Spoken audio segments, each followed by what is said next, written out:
دوستوں، بزرگوں اور بھائیوں، اس طرح دین اسلام کے اندر حضور کا کردار، حضور کے اخلاق، نبی رحمت صلی اللہ تعالیٰ علیہ وسلم کی تعلیمات، ان کا بڑا درجہ ہے، ان کی بڑی خصوصیت ہے، اس کا بڑا اعزاز ہے، اور یہ ساری چیزیں انسان کو اطمینان قلبی دیتی ہیں۔ اسی طرح دین اسلام کے اندر جو رسول پاک کی شانیں ہیں، جو حضور کے مرتبے ہیں، جو نبی پاک صلی اللہ تعالیٰ علیہ وسلم کے اعزازات ہیں، وہ بھی امت کے دل کو پھول کی طرح کھلا دیتے ہیں۔ اور جس طرح ہمارے لیے یہ ضروری ہے نا کہ ہم حضور کے اخلاق کو سمجھیں، تعلیمات کو سمجھیں، کردار کو سمجھیں، حضور کے دیے ہوئے ارشادات کو اپنے حرز جاں بنائیں، اسی طرح نا ہمارا ایک ذوق یہ بھی ہونا چاہیے کہ حضور کی شان کو سنیں، نبی پاک علیہ السلام کے مرتبے کو سمجھیں، اور اپنے دل میں روز یہ بات تازہ کریں کہ ہمارے نبی کو اللہ نے بڑی ہی شانیں عطا فرمائی۔ اور یہ مستقل مضمون ہے قرآن پاک کا حضور کی عظمت بیان کرنا، یہ مستقل مضمون ہے حدیث پاک کا حضور کی شانیں بیان کرنا، مستقل مضمون ہے، مستقل۔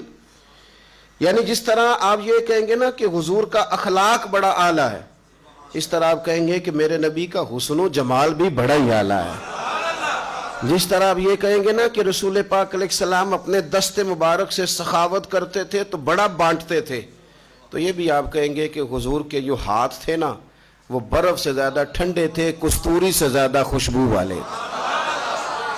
جس طرح آپ یہ کہتے ہیں نا کہ نبی پاک صلی اللہ تعالیٰ علیہ وسلم ہر شخص کے ساتھ مسکرا کے ملتے تھے،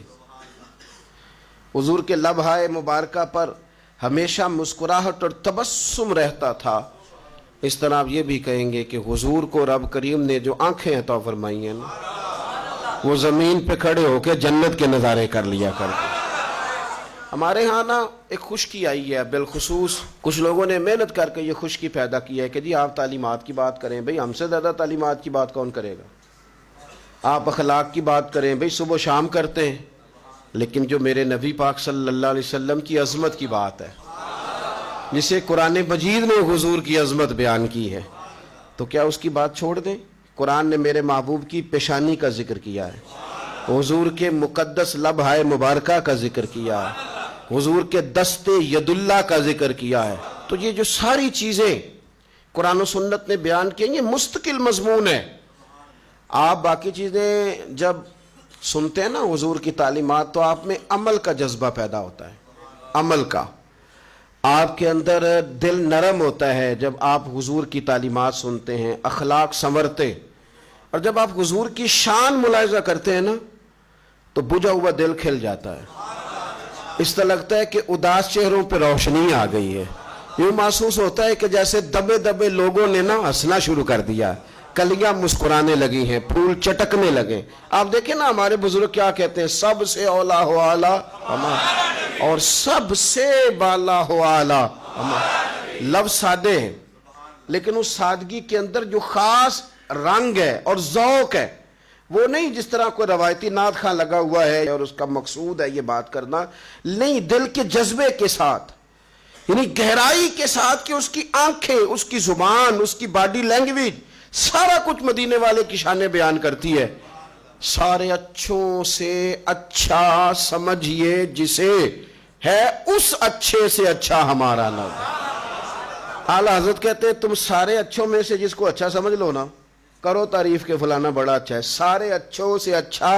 سمجھیے جسے، ہے اس اچھے سے اچھا ہمارا نبی، اور سارے اونچوں سے اونچا سمجھیے جسے، ہے اس اونچے سے اونچا ہمارا نبی، اور جس کی دو بوند ہے کوثر و سلسبیل، کوثر و دو بوند حضور کی، باقی سارا دریا تو پیچھے ہے، یہ دنیا میں جنت میں جتنی نہریں نظر آئیں گی یہ ساری دو بوند ہیں مدینے والے کی۔ فرماتے ہیں جس کی دو بوند ہیں کوثر و سلسبیل، سوچ دیکھیے فاضل بریلوی کی، دیکھو اعلیٰ حضرت کیا فرماتے ہیں، پہلا جملہ دیکھیں اور اگلی ترتیب دیکھیں، کہتے ہیں جس کی دو بوند ہے کوثر و سلسبیل، صرف دو بوند، دو قطرے، جس کی دو بوند ہیں کوثر و سلسبیل، ہے وہ رحمت کا دریا ہمارا نبی۔ یہ تو دو بوندے ہیں ابھی۔ اور پھر ایک آب حیات بڑا مشہور ہے، اعلیٰ حضرت کیا فرماتے ہیں؟ فرماتے ہیں جس کے قدموں کا دھوون ہے آب حیات۔ میں نے کہا کہ حضور کی شان آپ کا مرجھایا دل، لوگ کہتے ہیں آج طبیعت بڑی بے چین ہے تو میں کہتا ہوں حضور کی نعت سنو، کہتے ہیں آج بور بڑا ہو رہا ہوں تو میں کہتا ہوں حضور کی نعت سنو،